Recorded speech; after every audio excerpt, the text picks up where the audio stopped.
Well, let me just say, see how the median only cares about how many numbers you have? Right. Because it wants to be the one that's in the middle. It doesn't care how big or small your numbers are. It just says, put them in order. I'm the one that's in the middle. Yeah, I like it. So if n was 45, like you said, then which data point would be the median? 23rd. The 23rd number would be the median. So you go in, you just count up to the 23rd number. That's your median, right? Now what happens if I have an even number of numbers? Where's the median going to be?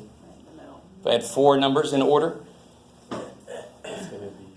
what do I have to do with these 2 numbers? Add them together, divide by 2. Yeah, take the average, right? If there's an odd number of, if there's an odd number of numbers, there's going to be, the very middle one is going to be the middle. That makes sense, right? If there's an even number, it's going to have to be the average of the 2 in the middle. So if I put a 4 in here, look what happens. I get 2.5. What sense does that make? 1, 2, 3. 2.5 is going to be the number in the middle of those 2. So it's telling you that average the 2 in the middle. I like it. So sometimes it's a bit less. Yeah, totally. Yes. I like it.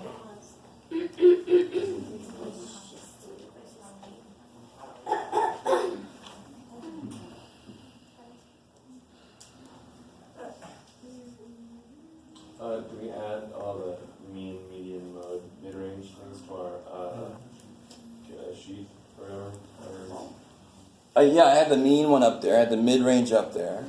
The range you should just know to do high minus low. And the mode, there's no formula for. It's just the one that occurs the most. Yeah.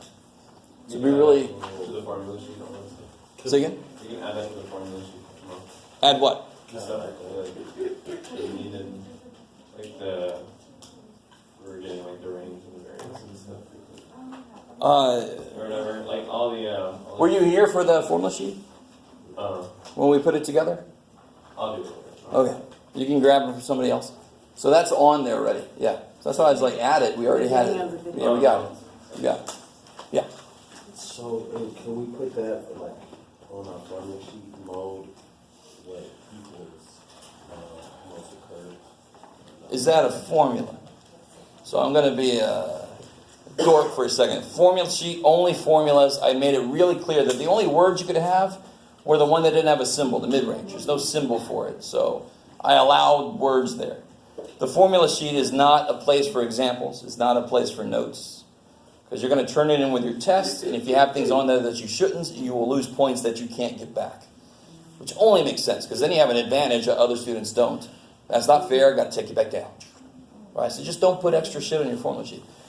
Right? I don't want you to turn in a ripped formula sheet, because I don't know when you ripped it. I don't want you to turn in a formula sheet with stuff crossed out, because I don't know when you crossed it out. I mean, just a little common sense. A nice, clean, just the formulas. You're going to turn it in.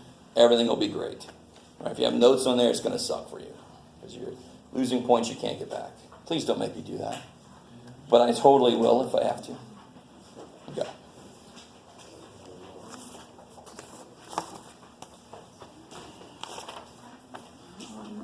Yes? For example, for 4, they both equal to, Say again? like your example for 4, Yes. can they never be the same if false?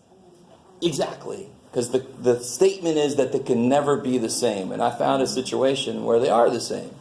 So then the statement is false, because right there it could be the same. So your explanation for a true-false question could actually be an example all day long. Right? Because the show something's false, you just need one counterexample to it. So there's a counterexample. So you could have come up with a lot of different counterexamples. In the standard deviation, Yeah, it can't be negative. It makes so much sense. Because how do you get the standard deviation? You square a bunch of numbers and then you square root them. So you just show the square rooting and then getting rid of the negative? Or how do you Well, explain it? can the square root of something be negative? All right, there you go. So pointing out that the standard deviation formula is the square root of something is all you need to do to show that it can't be negative. It's got to be positive. The very smallest it could be would be 0. What kind of data would have standard deviation of 0? Or it's all the same. All the same number.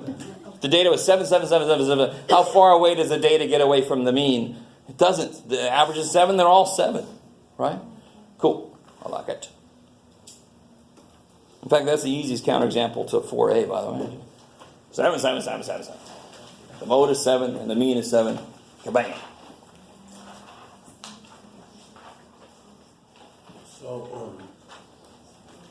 So there's the mid-range, right, and then there's the range. Yep. So mid-range is high plus low divided by 2. And you know, you're going to have that formula on your formula sheet now, right? So you don't have to memorize the formula, but why does it only make sense? Mid-range should be the number that's in the middle of the two extremes, right? And how do you find the number between any two numbers? You take the average. Add them together, divide by 2. Can we have the formula for the range? Well, the range, you just got to know. That's all there's to it. Yeah, range is high minus low. It's how far the data ranges. Okay. Yeah. Somewhere I got to force you to know some formulas. And that's the thing that a lot of math students don't understand. Part of me doesn't care, because of course math students don't understand, because they don't know the stuff yet. But the more formulas and stuff you actually have to memorize, the more concepts you have to understand. Believe it or not. If you're memorizing formulas, you're trying to remember concepts. That's the right way to memorize formulas, is what's the concept behind it. Because then it's not memorization, it's just what makes sense with this idea. Man, oh man, gosh. Today I have oppressed so many of you. I'm so sorry. So many of you look so sad. I'm sorry. I'm just tired. Okay. That's it. That I can understand. If you're not tired in college, you're doing it wrong. Yeah. I only got a couple now.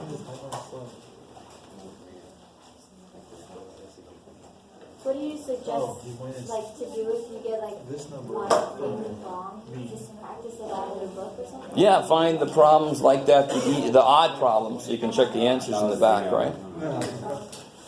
And by the way, guys, I'm always kind of amazed by how few students notice this and actually use it, but at the end of every chapter, they have a little summary. It's insane. Summary? A summary of the whole chapter with the ideas explained and examples about how to use the formulas and so forth. The orange section is the best. It's insane. That's one of the first things you look for. You also, in the math book, you always look in the front and the back to see if they give you anything. This one says, haha. Right, you know what I mean? Some math books have in the front and the back, they have formulas, geometry formulas and stuff like that. So you're going to add all these up and divide by how many there are. That is how, right, so then that equals the number you're going to take. So it equals 8. See that? Or so what's the last word on number 3? Outliers? Outliers, okay. Or, right. Oh, So sure. we did, Thank you. if you watch the video from Thursday, we did this. And then he did it again today. But then it shows you, Oh, I have a question. Yeah. when you subtract those numbers from it. For like 6A, you don't have to put them in percent. That's what it is. Does that gives you the number in the middle or? Oh, you don't have to, no. So my answer would be wrong, not just like number. No. You don't have to, but you can if you want to. Oh, Yeah. In the middle. It's all about figuring out how to put it. because I was like, I got them all. So yeah, it'd be 29, So it's a big ass number. It's 687. So it's 29. You guys, a quick note on number 6. Jackie just made me remember. Okay. You know me, I own a shirt that says show your work. So on number 6, the work is like the 16 over 36 for part A. That's the work. So if you just kind of do that in your calculator, put the answer down, you haven't shown me your work. Does that make sense? Yes, it does, because you just showed me an answer. You didn't show me how you got it, where it came from. And if you make a mistake and you do that, I'm going to take all the points off because I have no idea what mistake you made. So you must show me that initial fraction that you're making, that probability that you're setting up. Cool.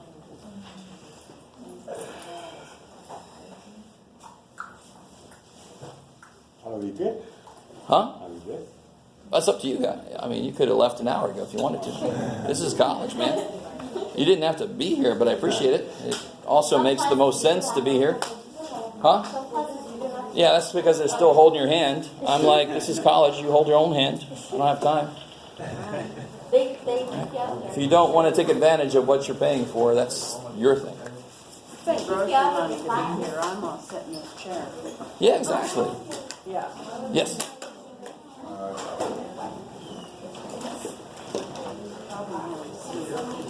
In the bottom of my backpack.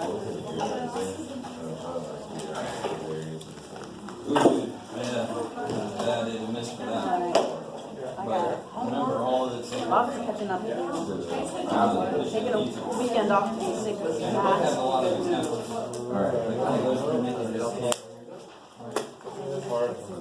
Yeah, it's a big process. Math is hard, but it's a process you gotta get used to. It's like the only thing when I say five. So like I'll do it and then I get to a point where I'm like, I don't know what to do next.